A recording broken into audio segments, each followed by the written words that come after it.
4ஆம் நாள் Madurantakam to Marakkanam. Morning மதுராந்தகத்தில் ஹாலில் தங்கியிருந்தோம். அங்கேருந்து ப்ரேயர் ஸ்டார்ட் பண்ணிட்டோம். ஹாலிலேருந்து வேறு சிலர் கேட்பதை கண்டார். அவர்களிடம், நான் முழுவதும் வேலை செய்யாமல் ஏன் இங்கே நின்று கொண்டிருக்கிறீர்கள் என்று கேட்டார். அவர்கள் அவரை பார்த்து, எங்களை எவரும் வேலைக்கு அமர்த்தவில்லை என்றார்கள். அவர் அவர்களிடம், நீங்களும் என் திராட்சை தோட்டத்துக்கு போங்கள் என்றார். மாலையானதும் திராட்சை தோட்ட உரிமையாளர், இதன் பிறகு கொடியை வைத்து வெளியில் ப்ரேயர் பண்ணுவோம்.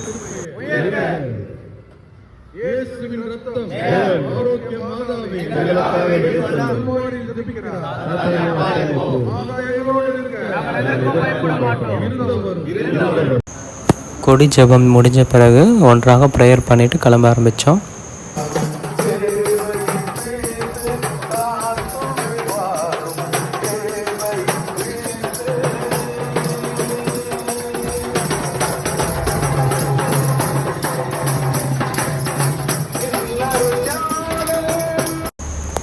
அதன் பிறகு சித்தாமூர் என்ற இடத்துல எங்களுக்கு டிஃபன் ப்ரொவைட் பண்ணாங்க.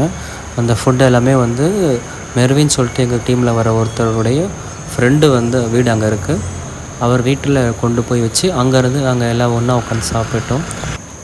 இதன் பிறகு தலைவர் அவர்கள் அந்த குடும்பத்தினருடைய கருத்துக்களுக்காக ஒரு சிறிய ஜெபம் ஏறெடுத்து அவர்களுக்கு ஒரு வாழ்த்து கூறினார். இதன் பிறகு நாங்கள் அங்கிருந்து கிளம்பி புத்திரன் கோட்டை என்ற இடத்தை நோக்கி புறப்பட்டோம்.